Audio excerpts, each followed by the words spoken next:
న్యూస్కి స్వాగతం. నిన్న మొన్న అంతర్జాతీయంగా చోటు చేసుకున్న పరిణామాలు, రీఫ్యూయలింగ్ ఎయిర్క్రాఫ్ట్ ఇరాక్లో కూలిపోవటం, ఇవన్నీ చూస్తుంటే అమెరికా మీద అధికంగా పెనుభారం పడేట్టు కనిపిస్తుంది. ఇరాక్లో కూలిపోయిన అది అంటే ఇన్ఫ్యాక్ట్ రీఫ్యూయలింగ్ కోసం అని చెప్పేసి అటువంటి ఎయిర్క్రాఫ్ట్స్ని పంపిస్తుంటారు. యుద్ధంలో ఇది 4వ ప్రమాదం. ఎవరూ వెనక్కి తగ్గేలా లేదు. దీనికి ముగింపు ఎప్పుడు? సో ఇక చాలా అంశాలు తెర మీదకి వస్తున్నాయి. And Mossad repeated and incessant attempts to completely encroach capital Tehran నిన్న కొంతమేరకు సక్సెస్ అయ్యారు. 3 నగరాల మీద వారు చేసిన దాడి, ఇజ్రాయెల్ చేసిన దాడితోటి కొంత ఇరాన్ కొద్ది వెనక్కి తగ్గినట్టు కనిపించింది. దాని అర్థం అది పూర్తిగా వెనక్కి తగ్గినట్టు కాదు. ఇరాన్ చివరి వాళ్ళ నాయకులు చెప్తుంటారు, చివరి రక్తపోటు దాకా వాళ్ళు పోరాడుతూనే ఉంటారు. మంచా చెడ, న్యాయమా అన్యాయమా, ధర్మమా అధర్మమా ఇవన్నీ కాదు. వాళ్ళ సావర్నిటీని కాపాడుకోవడం కోసం వాళ్ళు చేస్తూనే ఉంటారు. ఇందులో లాజిక్లు, రాకెట్ సైన్స్లు ఏం లేవు. And coming to the point, ఈరోజు మరి అమెరికన్ కాంగ్రెస్ ఎలాంటి నిర్ణయం తీసుకుంటుంది రేపు సోమవారం అనేది అర్థం కావట్లేదు. కారణం ఏంటంటే షిప్స్ని ఎస్కార్ట్ చేయడం అనేది మనం కువైట్ తోటి యుద్ధం అప్పుడు చూసాం. But Congress has to accept the resolution. మొదట కాంగ్రెస్లో అది చర్చ పెట్టాలి, రెజల్యూషన్ అవ్వాలి. కాంగ్రెస్ అనుమతిస్తేనే వార్షిప్స్ని అకంపెనీ చేయడానికి. ఇవి కాక సీ మైన్స్, సముద్ర గర్భంలో దాక్కున్న విధ్వంసక పదార్థాలు ఎలాంటి ముప్పు తీసుకొస్తాయి వార్షిప్స్కి. ఇవన్నీ వీటితో పాటు ముస్తఫా ఖమేనీ ఆయన అపస్మారకంలోకి వెళ్ళిపోయాడు, కోమాలోకి వెళ్ళిపోయాడు, లేడు, అసలు ఆయన లేడు అనే వార్తలు. ఇది కాక మొసాద్ చీఫ్ అదృశ్యమయ్యాడంటూ కొన్ని అర్థం లేని వదంతులు కూడా నిన్న పుట్టుకొచ్చాయి. ఇదంతా కూడా ఇంటర్నేషనల్ మీడియా నుంచి వస్తున్న కథనాలే. Al Jazeera kind of media ఒక సెక్షన్ అయితే, మనకి రాయిటర్స్ నుంచి వచ్చేది ఇంకొక సెక్షన్. సో వీటన్నిటి మీద సమగ్ర విశ్లేషణ చేయడానికి బిగ్ డిబేట్లో మనతో జాయిన్ అయ్యారు కల్నల్ పరమేశ్వర్ గారు, కార్గిల్ హీరో. నమస్తే కల్నల్ పరమేశ్వర్ గారు. యాజ్ వెల్ కోటేశ్వరరావు గారు, మన్నం కోటేశ్వరరావు గారు, senior journalist and political analyst. వారికి కూడా నమస్కారం. టు స్టార్ట్ విత్ పరమేశ్వర్ గారు, KC-135 ఇది సృష్టించిన డివాస్టేషన్ తోటి అమెరికా ఒక్కసారి కుదిలేదు. ఇప్పటివరకు అయిన ఖర్చు $11 బిలియన్ అయితే దీని ఒక్కదాని వల్ల జరిగిన నష్టం $15 బిలియన్ అంటున్నారు. మేబీ ఇంకా ఎక్కువ కూడా ఉండొచ్చేమో, ఏమంటారు?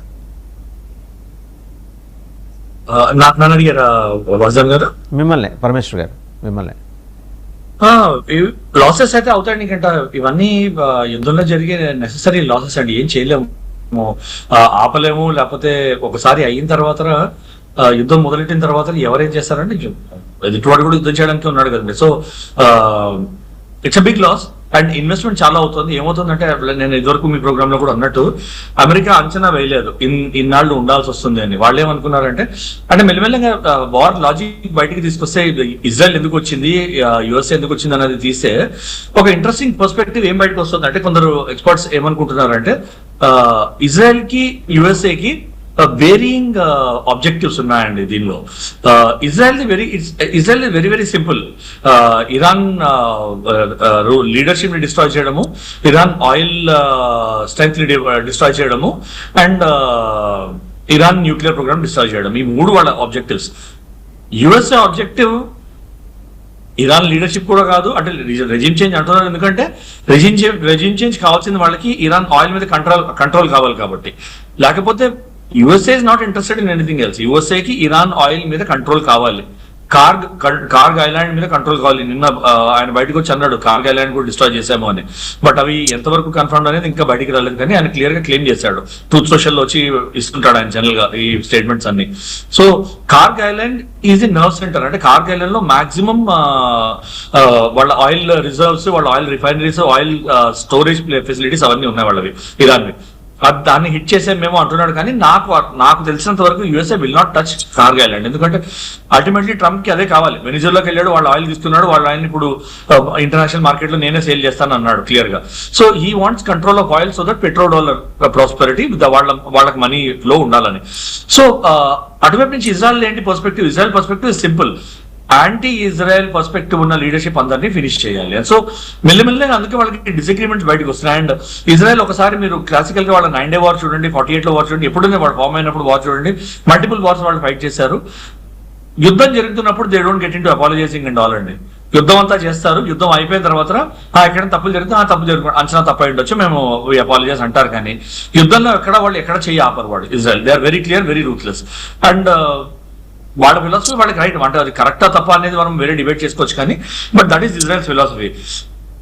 సో ఏమవుతుందంటే ఇప్పుడు యుఎస్ఏకి జరుగుతున్న లాసెస్ యుఎస్ఏ లో ఇంటర్నల్ వాయిసెస్ లేస్తున్నాయి, కాంగ్రెస్ లోను రిపబ్లికన్స్ లోనే యాంటీ ట్రంప్ వాయిసెస్ లేస్తున్నాయి. ఇన్ని లాసెస్ మనకు అవసరమా, billions and billions of dollars మనం కోసం ఎక్కడి నుంచి వస్తుంది మనకి ఈ డబ్బు, ఇరాన్ దాకా వెళ్ళి మనం గొడవ పెట్టుకోవడం అవసరమా, అది ఇట్స్ ఇజ్రాయెల్ ఫైట్, మనం వాళ్ళని వెనకాల సపోర్ట్ చేస్తే చాలు కదా, ఆర్మ్స్ వెపన్స్ వాళ్ళకి అమ్మితే వాళ్ళే చూసుకుంటారు కదా యుద్ధం అన్న ఒక థాట్ ప్రాసెస్ వస్తుంది. మూడో థాట్ ప్రాసెస్ ఏంటంటే అసలు యుద్ధం ఎందుకు, ఇరాన్ మీదకి ఎందుకు వెళ్ళామనేది కూడా వాళ్ళకి వస్తుంది థాట్ ప్రాసెస్. మెల్లమెల్లగా యుద్ధం కొనసాగిన కొద్దీ ఈ థాట్ ప్రాసెస్ 3 దేశాల్లోనూ వస్తుంది, ఇజ్రాయెల్లోనూ వస్తుంది, ఇరాన్ లోనూ వస్తుంది, యుఎస్ఏ లో కూడా వస్తుంది. ఎందుకంటే it puts a lot of stress on economy, it puts a lot of stress on peace, it puts a lot of stress on people also అండి. సో మెల్లమెల్లగా ఫస్ట్ ఏమవుతుంది, people will start coming up.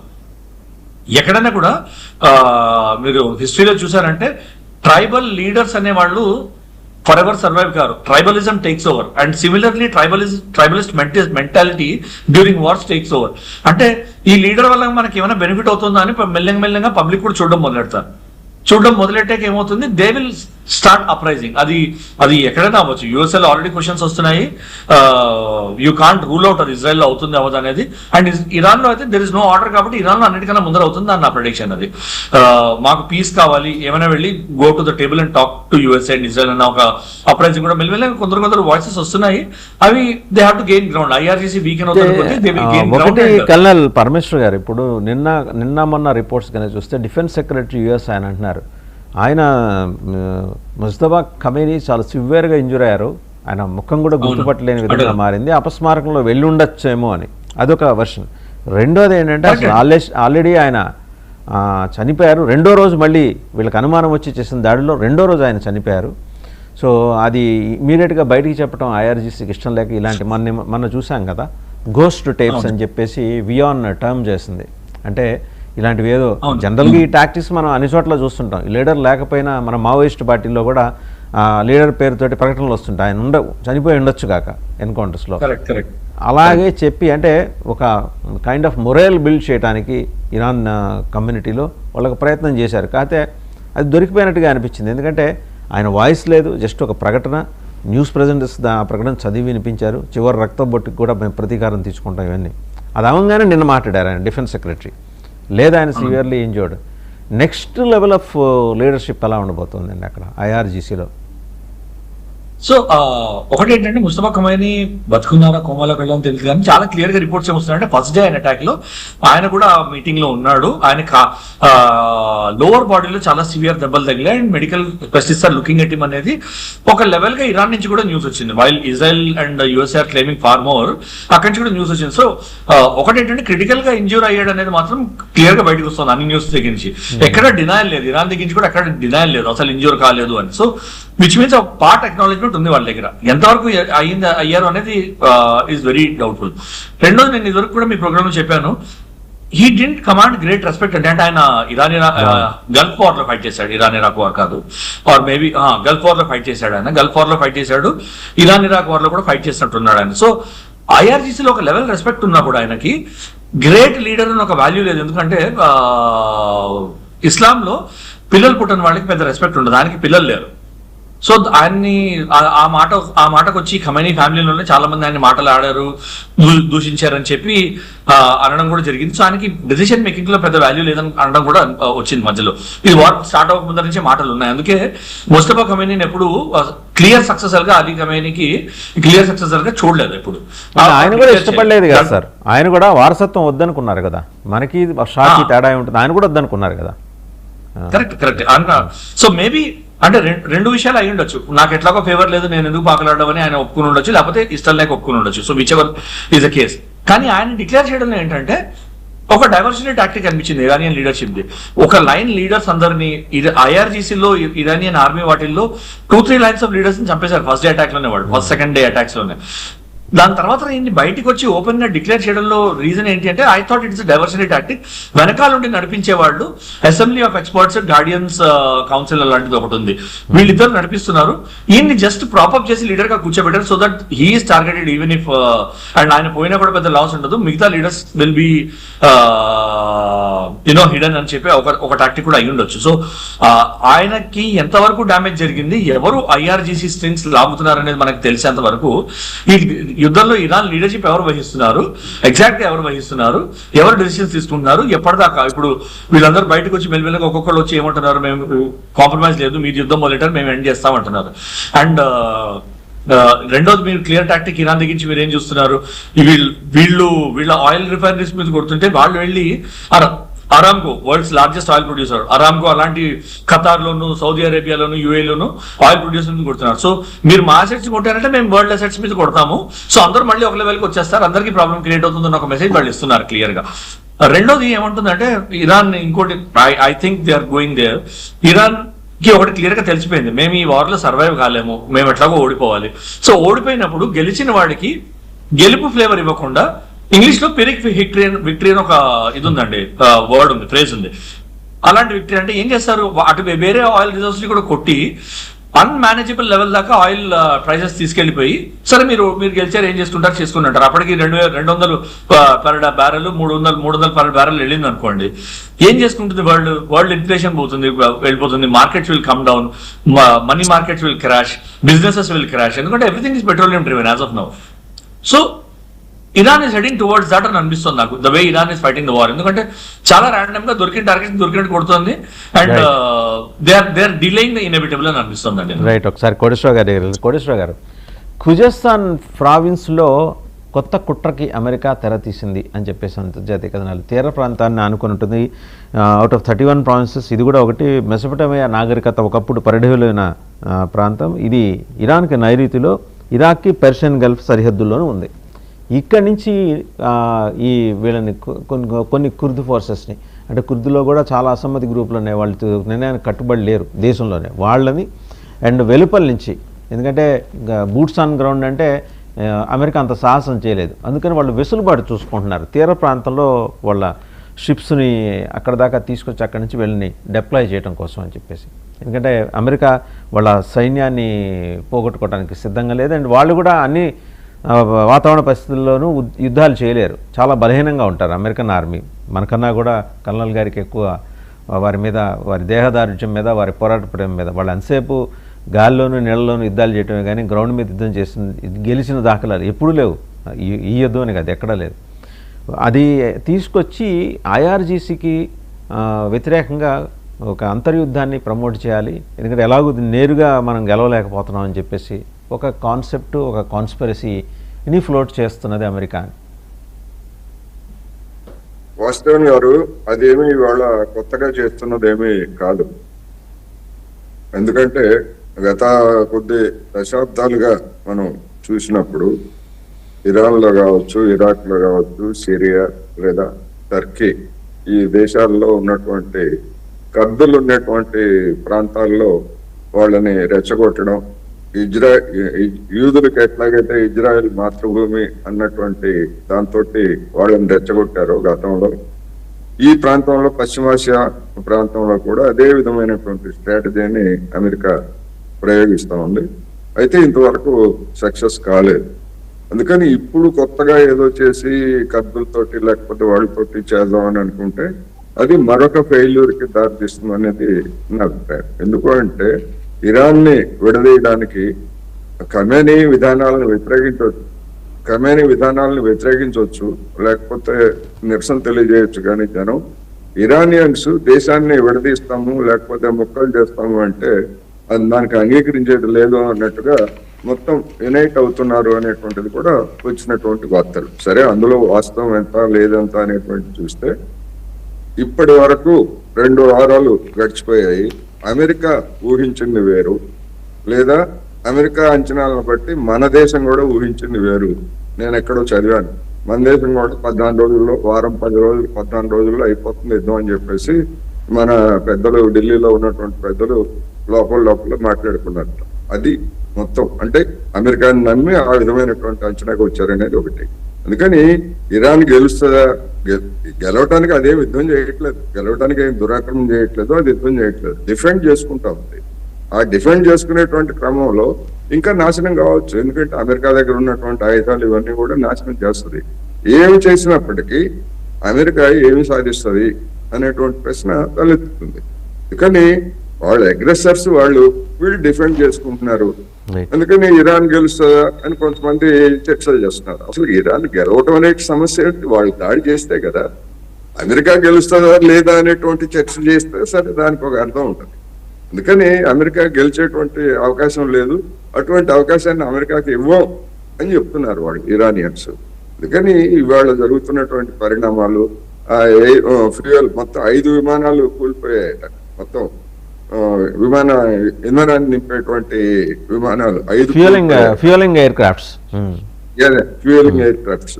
అందుకని ఇవన్నీ చూసినప్పుడు ఒకటి మాత్రం స్పష్టంగా కనిపిస్తా ఉంది. గతంలో జరిగినటువంటి దానికి ఇప్పుడు జరిగినటువంటి దానికి అమెరికా మీడియాలో లేదా ఇతర ఐరోపన్ మీడియాలో వచ్చినట్టుగా రష్యా, చైనా కమ్యూనికేషన్స్ అంటే ఆధునిక సమాచారాన్ని ఇస్తా ఉంది అనేటువంటి దానికి ఇప్పుడు అమెరికాకి తగులుతున్నటువంటి ఎదురు దెబ్బలు చూస్తే అంటే రియల్ టైం ఉపగ్రహాల ద్వారా వచ్చేటువంటి సమాచారాన్ని ఎప్పటికప్పుడు రష్యా హాస్ బీన్ ఎక్స్టెండింగ్ అండి, అందులో డౌట్ ఏం లేదు. రష్యా ఆ రియల్ టైం షేరింగ్ చేస్తుంది, ఇంటెలిజెన్స్ షేరింగ్, మీరన్న శాటిలైట్ ఇమేజెస్ షేరింగ్ అవన్నీ చేస్తుంది రష్యా. అది బహుశా నేను అనుకోవటం అమెరికా ఈ యాంగిల్ ని ఊహించి ఉండదు అని అనుకుంటున్నాను.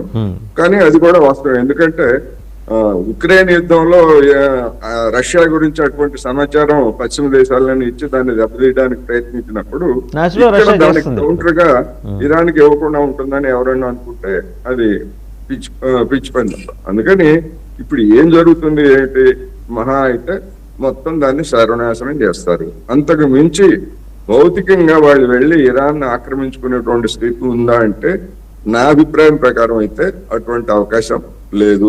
ఒకవేళ వెళ్ళినా కానీ గతంలో ఆఫ్ఘనిస్తాన్ లో, అంతకు ముందు వియత్నాంలో ఏ విధంగా పరాభవం పాలయ్యారో అదే విధమైనటువంటి పరిస్థితి అమెరికాకి కానీ లేదా ఇజ్రాయెల్కి కానీ లేదా వాళ్ళని బలపరిచేటువంటి వాళ్ళకి కానీ తలెత్తుతుంది. అందుకని కొంత నాశనం చేస్తారు, అందులో ఎలాంటి సందేహం లేదు. ఏమి నాశనం చేసినా కానీ వాళ్ళు ఇరాన్ అనేటువంటిది సర్వైవ్ అవుతుంది, అంతకు మించి వాళ్ళు ఏమి చేయలేరు అనేది నా అభిప్రాయం. రైట్. ఒకసారి కల్నల్ పరమేశ్వర్ గారు, what is this mosaic defence? అంటే 31 ప్రావిన్సెస్లో మరి 3 లేయర్స్ లీడర్షిప్లో ఫస్ట్ లేయర్ పోయింది, కొట్టేశారు. సెకండ్ లేయర్ కొట్టేశారు. ఫస్ట్ లేయర్ ఇన్ఫ్యాక్ట్ లాస్ట్ ఇయరే 37 మంది జనరల్స్ని చంపేశారు ఫస్ట్ లేయర్లో. సెకండ్ లేయర్ కూడా ఇప్పుడు కొట్టేశారు. ఇప్పుడు ఆయన ఉన్నాడో లేదో కూడా తెలియదు, ముస్తఫా ఖమని. సో ఎక్కడికక్కడ ఆయన ముందరే డాక్టర్ని రాసి పెట్టేట, ఈ 31 ప్రావిన్స్లో ఎవరికి వాళ్ళు స్వతంత్రంగా మీరు కమాండ్స్ ఏర్పాటు చేసుకోండి, పోరాటం చేయండి, మీకు కావాల్సిన వ్యవస్థలు ఏర్పాటు చేసుకోండి, ఒకడు పోయాడు కదా అని మీరేం తగ్గాల్సిన అవసరం ఏం లేదు. అందుకనే ఎటు నుంచి వచ్చి కొడుతున్నారో అమెరికాకి అర్థం కావట్లా. కేవలం అక్కడున్న ఐఆర్జీసీ హెడ్ క్వార్టర్స్ నుంచే కాదు, ఈ 31 ప్రావిన్సెస్ వాళ్ళ ఈ సామంత రాజ్యాలు అనుకోవచ్చేమో మనం. ఆ సామంత రాజ్యాల అధినేతలు కూడా తక్కువ వెళ్ళం కాదు, వాళ్ళు శక్తియుక్తులు అపారమైనవి. అండ్ అన్నింటికి మించిందా కోటేశ్వరరావు గారు అన్నట్టు ఇరాన్ ఓడిపోవటానికి ఒకవేళ అలాంటి ఇండికేషన్స్ కనిపిస్తున్నా చివరి దాకా పోరాడుతూనే ఉంటుంది. అన్బెండింగ్ నేచర్ అనేది అది బార్న్ క్వాలిటీ ఆఫ్ ఇరానియన్స్. ఆ కల్చర్ కానీ ఆ పోరాట పటిమ కానీ we have to appreciate that.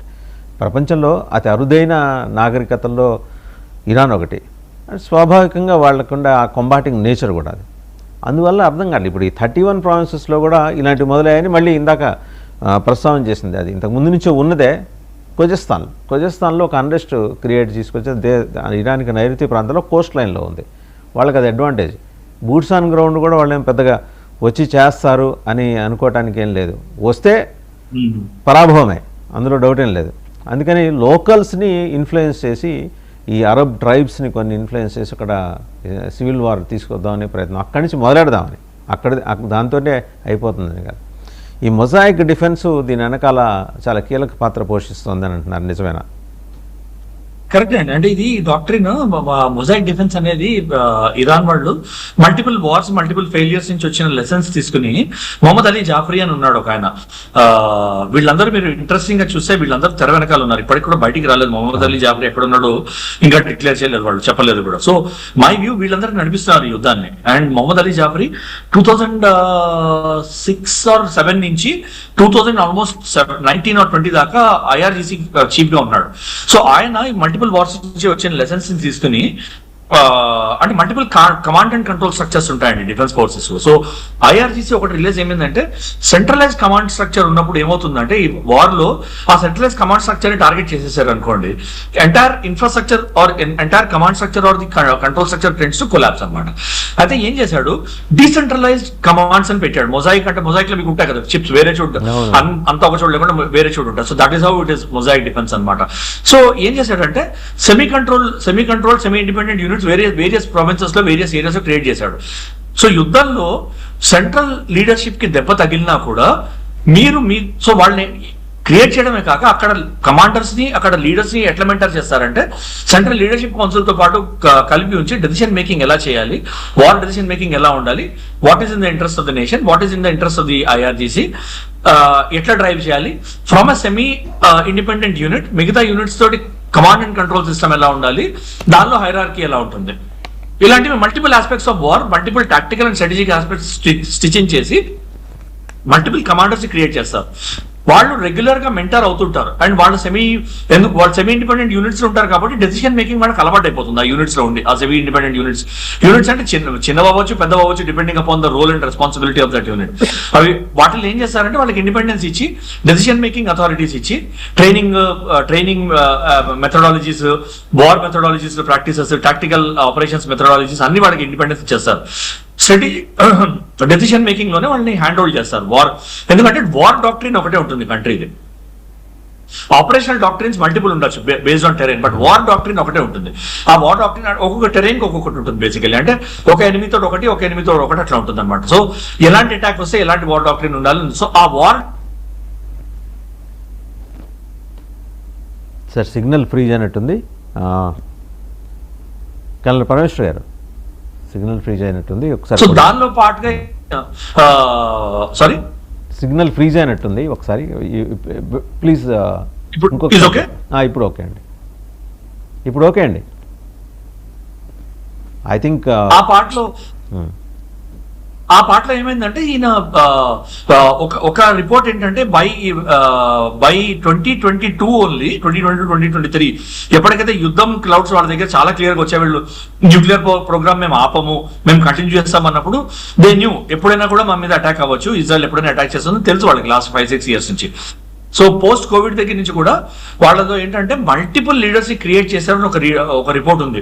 And all of them are far అంటే very very capable, very very pro nationalist and you know capable of stepping up అనమాట, scaling up in their level of operations. అంటే ఒక body of troops ని command చేస్తుంటే they are very capable and mentored very well and trained very well in taking up multiple body command కూడా in absentia కూడా తీసుకునే command ఉన్న availability కూడా ఉందని ఒక రిపోర్ట్ వచ్చింది ఇరాన్ దగ్గర నుంచి. So that is why IRGC is one of the very feared war machines in the world. అందుకే ఒక విధంగా కోటేశ్వరరావు గారు అనేది కరెక్టే, వాళ్ళు ఇరాన్ ఓడిపోతుంది అనేది కొంచెం కష్టమే, especially because of their ethnicity. వాళ్ళు షియా ముస్లిమ్స్, వాళ్ళు దే డోంట్ గివ్ అప్. అసలు వాళ్ళ హిస్టరీలో లేదు, వాళ్ళు గివ్ అప్ అవ్వరు. లాస్ట్ దాకా ఆఖరి రక్త బొట్టు దాకా వాళ్ళు ఫైట్ చేస్తూనే ఉంటారు. ఒకటి.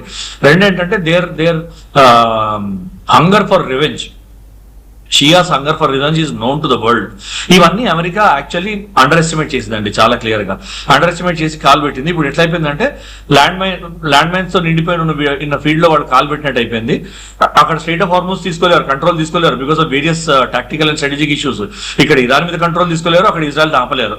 సో అడకత్తర్లు పోకచుక్కు ఇరుక్కుపోయినట్టు అయిపోయింది అమెరికా మాట. ఇప్పుడు ఎలా వాళ్ళ తోక వాళ్ళు బయటికి తీసుకుంటారు, ఎలా వాళ్ళ చెయ్యి వారి నుంచి బయటికి తీసుకుంటారని చూడాలి. ఎందుకంటే ముందర నుంచి they know very well Israel boots on ground వేస్తే ఇజ్రాయెల్ తీసే బయటకు వచ్చే కేపబిలిటీ ఉంది, కానీ ఇరాన్ వచ్చిందంటే ఐ థింక్ కోటేశ్వరరావు గారు కూడా అన్నారు, ఆఫ్ఘనిస్తాన్ లోను వాటిల్లోనూ ఇరుక్కుపోయినట్టు ఇరుక్కుపోతారు, బయటికి రావడం మాత్రం సాధ్యం కాదు వాళ్ళకి. So America doesn't want to do that mistake అండి. రైట్, ఒక చిన్న బ్రేక్ తీసుకుందాం కల్నల్ పరమ్